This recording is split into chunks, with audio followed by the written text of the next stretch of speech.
ఎవరు నువ్వు? ఆ స్టిల్ చూసారుగా, ఆ స్టిల్ చాలామంది గుర్తుపడతారు. వెరీ పాపులర్ స్టిల్ అది.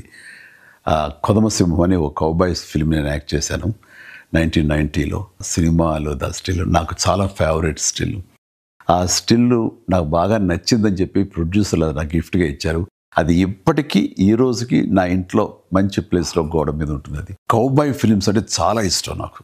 నేను నా చిన్నతనంలో క్లింట్ ఈస్ట్వుడ్, అలాగే గ్రెగరీ పెక్, ఉమర్ షరీఫ్ వీళ్ళు చేసినటువంటి సినిమాలన్నీ కూడా నాకు చాలా ఇష్టం.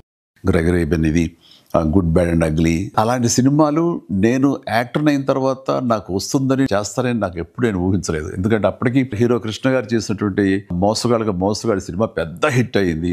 అన్ని రికార్డ్స్ అది బ్రేక్ చేస్తుంది అప్పట్లో. అలాంటి సినిమా మళ్ళీ చేయటం ఒక సాహసం అవుతుంది. బట్ అనుకోకుండా నాకు రమా ఫిల్మ్స్ నాగేశ్వరరావు గారు మీ మీద ఒక వెరైటీ సినిమా ఉండాలనే ఆలోచనలో మాకు కౌబాయ్ సినిమా అయితే ఎలా ఉంటుందో అనుకున్నాము, మీరు కథ వింటారా అని చెప్పేసి మురళీ మోహన్ రావు తోటి రావటం, కథ వినిపించడం నాకు చాలా బాగా నచ్చడం, వెంటనే గ్రీన్ సిగ్నల్ ఇవ్వటం, వెంటనే అది కొదమసింహంగా అది మీ ముందు కూడా వచ్చేసింది. ఈ క్యారెక్టర్ చేయాలనుకున్నప్పుడు కౌబాయ్స్ జనరల్గా గడ్డం వదిలేస్తారు వాళ్ళు. చాలా మంది ఏమన్నారంటే మన హీరోలు గ్లామర్ కనిపించాలని, గడ్డం వదలద్దు, క్లీన్ షేవ్ తోటే ఉండాలని. కొంతమంది అయితే పట్టుపట్టారు. కానీ నాకు ఈ గడ్డంతో ఖచ్చితంగా చేయాలంటూ గడ్డం వదిలేసి ఆ స్టబుల్ తోటి చేసిన ఫస్ట్ సినిమా ఈ కొదమసింహం. నేను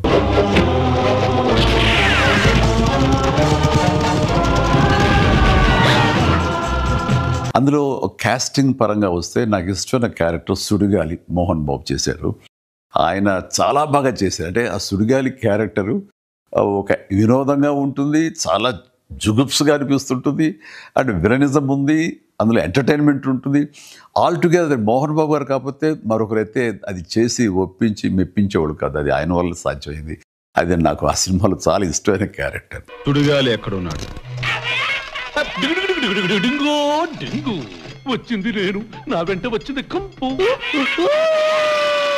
నాకు విలన్గా చేశారు ద లెజెండరీ గొప్ప పర్సనాలిటీ ప్రాణ్ గారు, హిందీ యాక్టర్. ఆయన ఆ మహానుభావుడితోటి యాక్ట్ చేసే అదృష్టం నాకు కలిగింది. Good bye.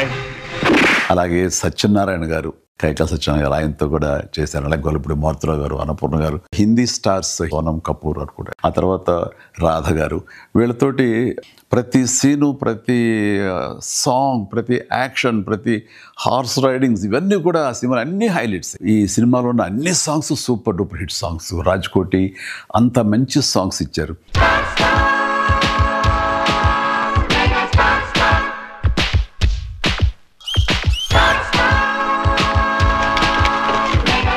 అందులో నాకు మరీ ఇష్టమైన అది జప్పం కొంగ జప్పం అంటూ ప్రభుదేవ చాలా చక్కటి కోరియోగ్రఫీ అందించాడు.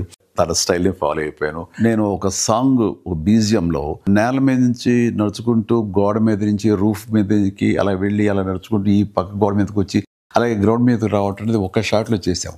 చాలామంది ఆశ్చర్యపోయారు అది ఎట్లా చేయగలిగారు ఏంటనేది. ఓ చాలా పెద్ద వీల్ మీద మొత్తం సెట్ వేసి సెట్ తిరుగుతూ ఉంటుంది అనమాట కంప్లీట్గా. దానికి కెమెరా ఫిక్స్ చేసాం. అది ఈ మధ్యకాలంలో ఒక ఇంగ్లీష్ పిక్చరు ఇన్సెప్షనో ఏదో, అందులో కూడా అది చూపిస్తాడు. ఇప్పుడు చూపించింది మేము ఆ రోజుల్లో అన్ని సంవత్సరాల క్రితం చేసాను ఈ టెక్నాలజీ వాడి. నాకు ఫేవరెట్ సినిమా ఉండొచ్చు, కానీ నాకంటే ఎక్కువ రామ్ చరణ్కి ఇది చాలా ఇష్టమైన సినిమా. తను చిన్నప్పుడు భోజనం చేయాలంటే వాళ్ళ అమ్మ ఈ సినిమా క్యాసెట్ పెట్టి దగ్గర భోజనం చేసేవాడు కాదు. అంతగా ఫేవరెట్ ఫిల్మ్ చరణ్కి ఇది. రిలీజ్ల సమయం ఇది. చాలా సినిమాలు రిలీజ్ చేస్తున్నారు.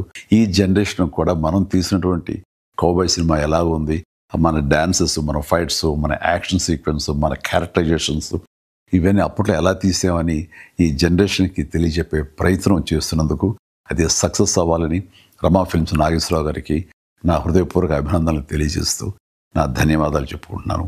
అండ్ ఆడియన్స్ డెఫినెట్గా ఈ సినిమాని ఎంజాయ్ చేస్తారు. Please do watch కొదమసింహం on 21st November.